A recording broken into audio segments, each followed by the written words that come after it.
Hello and welcome to the morning sports briefing here on Wednesday, the 2nd of September.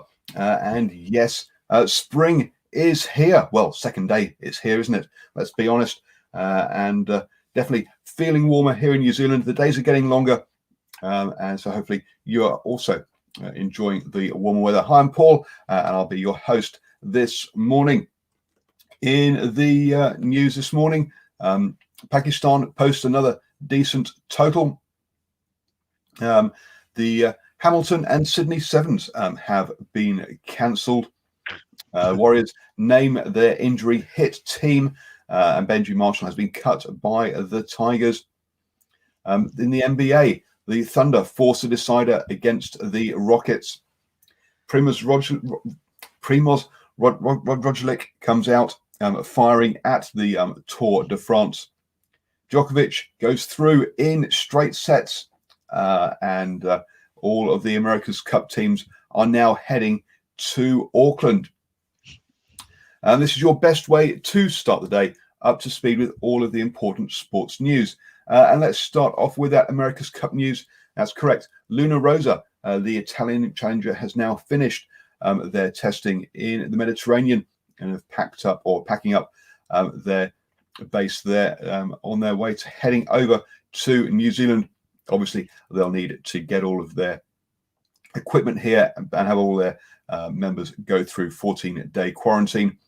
Team Ineos UK is also heading over to New Zealand. That will mean that all four of the syndicates are over here. America's Magic, who's been over here for a while and has been out practicing in Auckland's harbour, have built their second generation boat.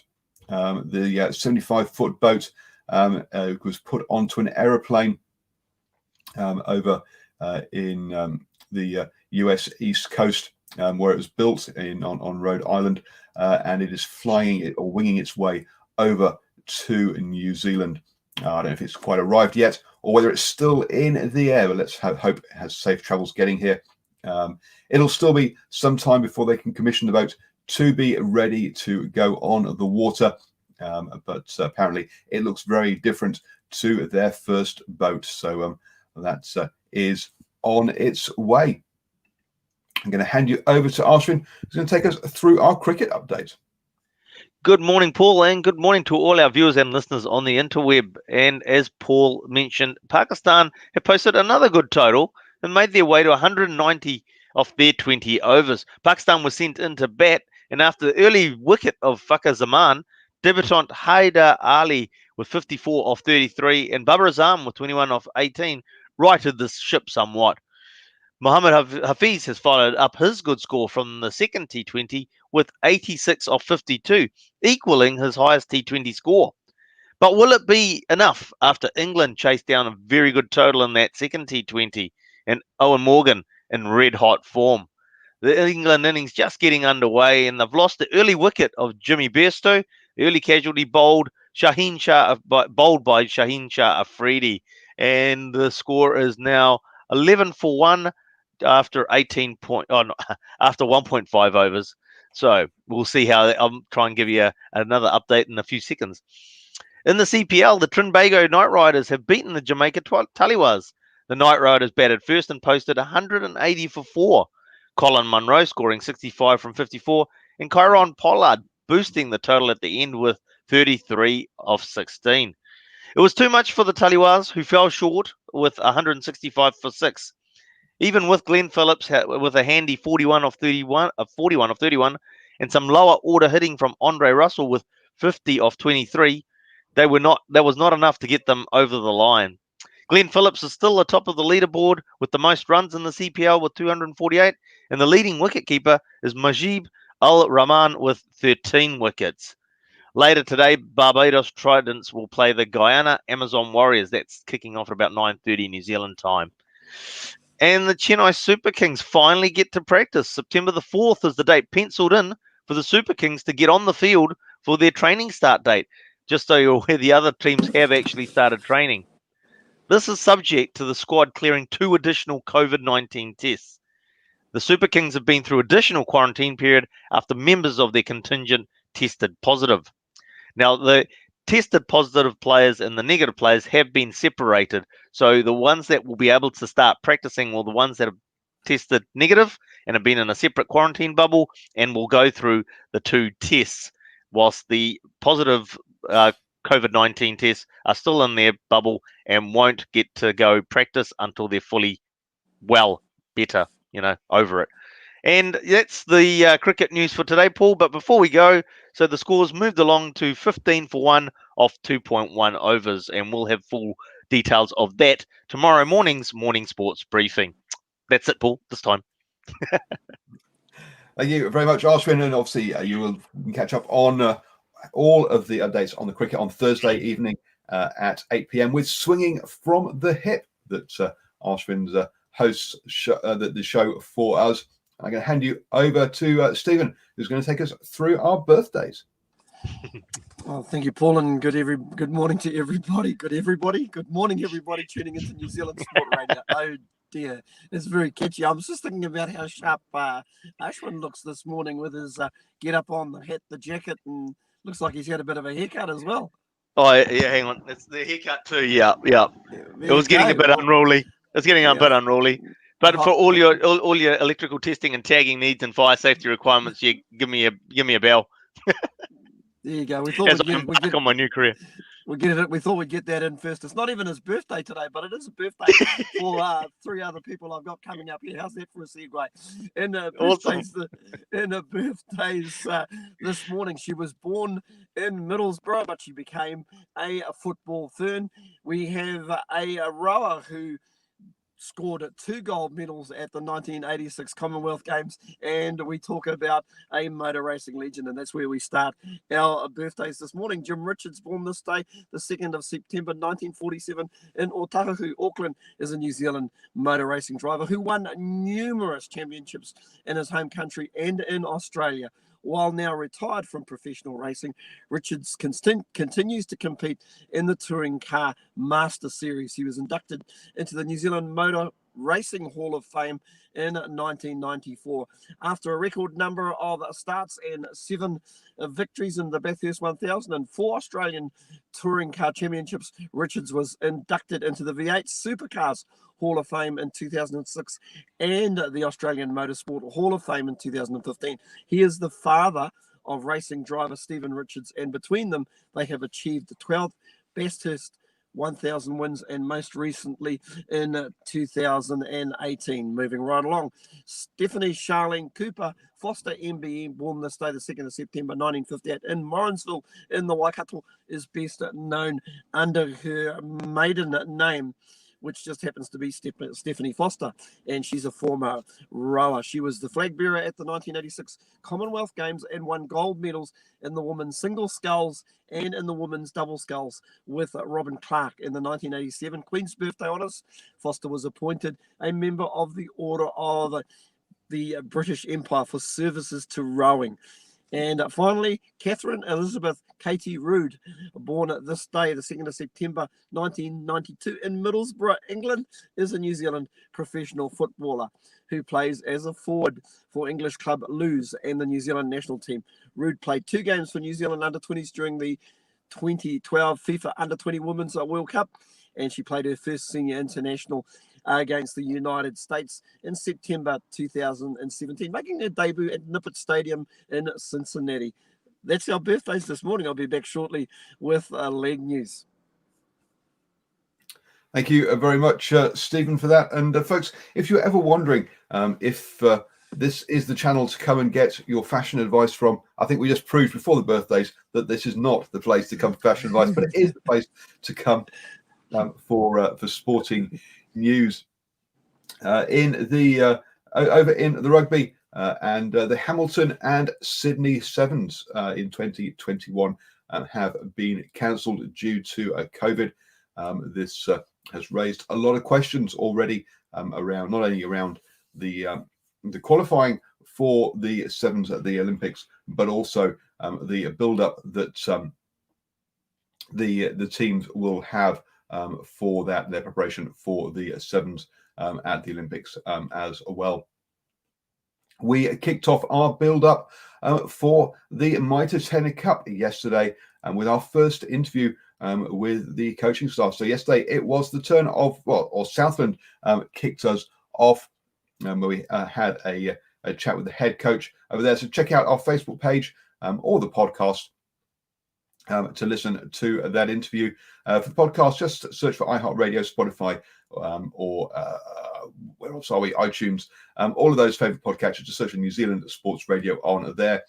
Today, we'll be chatting with Tasman, and that's who we've got today. And we're looking at trying to get around all 14 Mitre 10 Cup provinces before that kicks off in 2 weeks' time.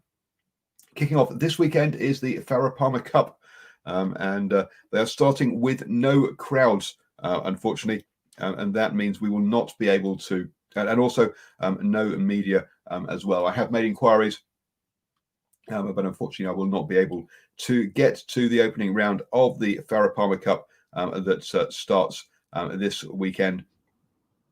We have Waikato versus Northland at 12:30 on Saturday, followed by Counties Manukau versus North Harbour. That second game will be on Sky Sports 1.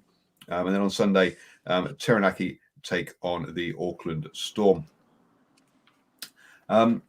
Obviously also this weekend we have the final round of the regular season for the Super Rugby AU and also the North-South game as well. So 3 games back to back there for you in the men's rugby, plus also the women's rugby that's kicking off this weekend. I'm going to hand you back to Stephen, who's going to take us through our NRL update. You know what? The sport that just keeps on giving. Certainly does, Paul. And league news this morning: injury and unavailability have forced changes to the Warriors starting lineup. Benji Marshall no longer required by the West Tigers, and we check on Sonny Bill Williams, or SBW, to see what's happening with the wonderful athlete. I think he's making a start this weekend, but we start with the Warriors. Injuries and unavailability have forced 4 changes to the New Zealand Warriors side to take on the Parramatta Eels in Gosford on Sunday. Eliasa Katoa's hand injury, which was sustained in his first hit-out in the 36-6 demolition of Newcastle Knights last weekend, will keep him sidelined for at least 2 weeks. Promoted from the bench to take Katoa's place is mid-season signing Jack Murchie, who has been outstanding since returning to the side. Eels lone duo Daniel Alvaro and George Jennings will also miss the match, having been barred from playing against their parent club. Jared Beale will take Jennings' place on the wing with Alvaro out and Murchie moved into the starting lineup. Isaiah Papali returns to the interchange, while Josh Curran, used only once so far this season, is in line for his 5th career appearance. NRL 2020. Injury sidelines New Zealand Warriors. That's an advert. Sorry about that, folks. Apart from Wayne Egan, Adam Blair, Papali, Curran on the interchange, the 3 on the extended bench are rookie half Paul Turner and fellow development player Tom Ale, plus utility back Adam Kegren. While the Warriors are buoyant after their best performance of the season last weekend, the Eels will be desperate and dangerous just after their 4th and heaviest defeat of the year, having gone down 38-0 to South Sydney.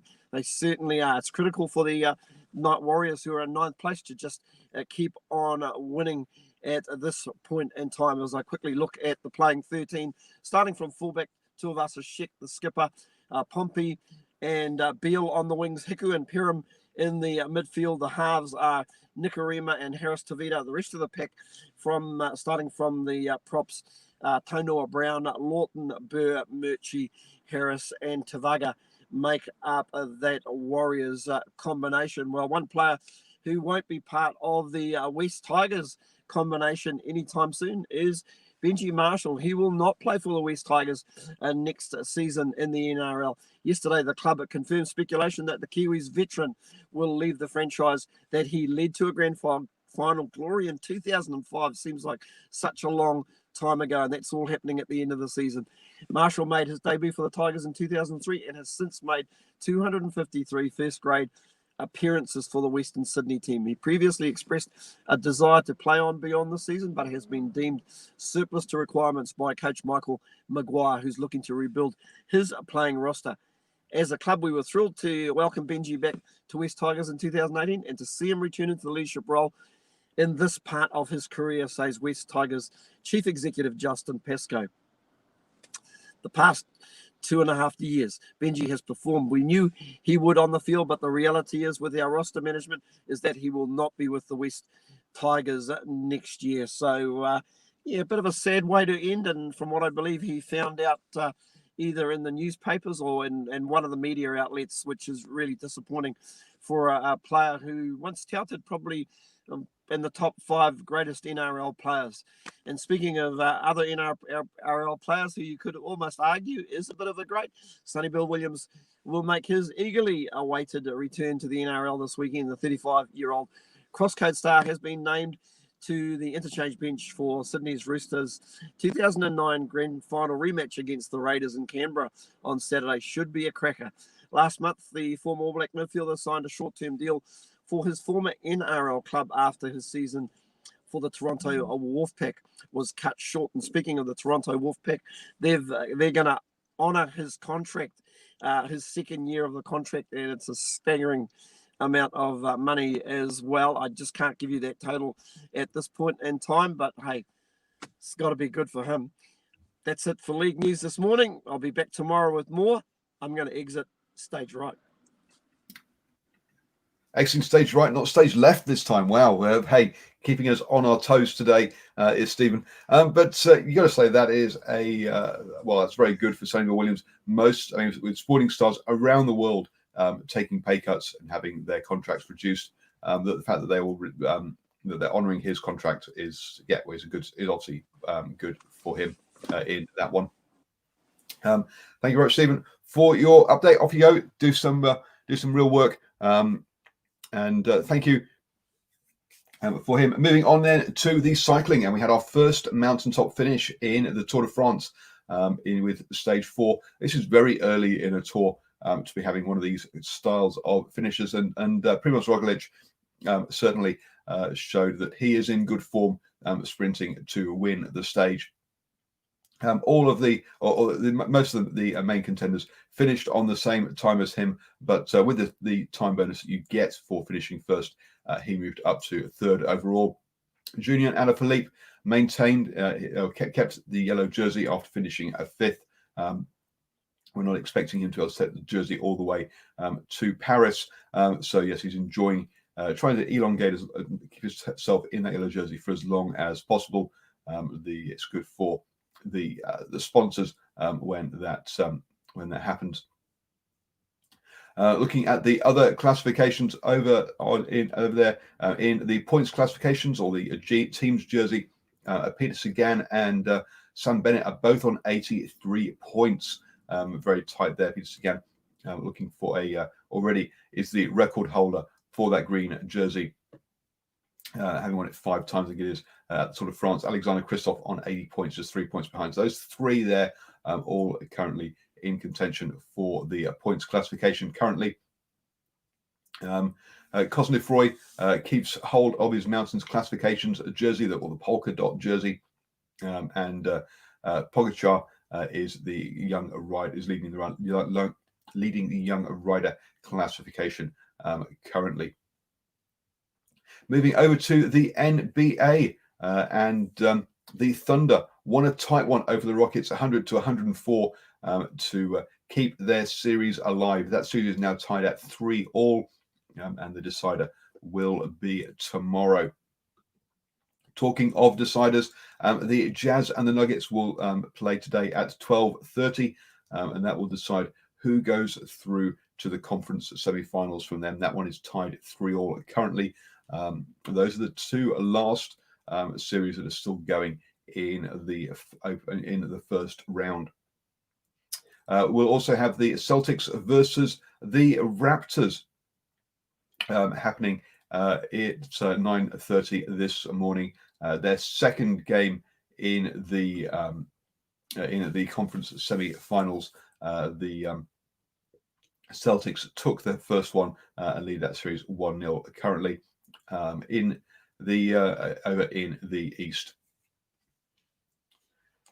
The Open tennis has started, and Djokovic went through in straight sets. For me, at the tennis in the early rounds, it's always interesting to see which of the seeds have actually been knocked out. Over on the men's side, Lakovic, the 18th seed, and Schwarzman, the 9th seed, have both been knocked out. Over on the women's side, Peterson, the 32nd seed, and Zhang, the 25th seed, have been knocked out there. Another famous player who is having a tough battle is Andy Murray. He lost the first 2 sets 4-6, won the 3rd set on a tiebreak, won the tiebreak 7-5, and the 4th set is in progress currently, and it's 1-1 in his match against Nishikoya. So yeah, Andy Murray having to fight hard in round 1 of the US Open. You have now started the day the best way, up to speed with all of the important sports news. Don't forget to join us tomorrow morning at 7 a.m. Because we bring you the morning sports briefing 7 days a week. This evening, you can also join the team at 8 p.m. for the standoff show. Brad and Sanjay will give you your rugby league fix, and they'll be giving you their thoughts on Benji Marshall being cut by the Tigers, and also Sonny Bill Williams being named for this weekend, as well as rounding up all the action from last weekend and looking forward to the next weekend's round of action. Thank you very much, and have a great day.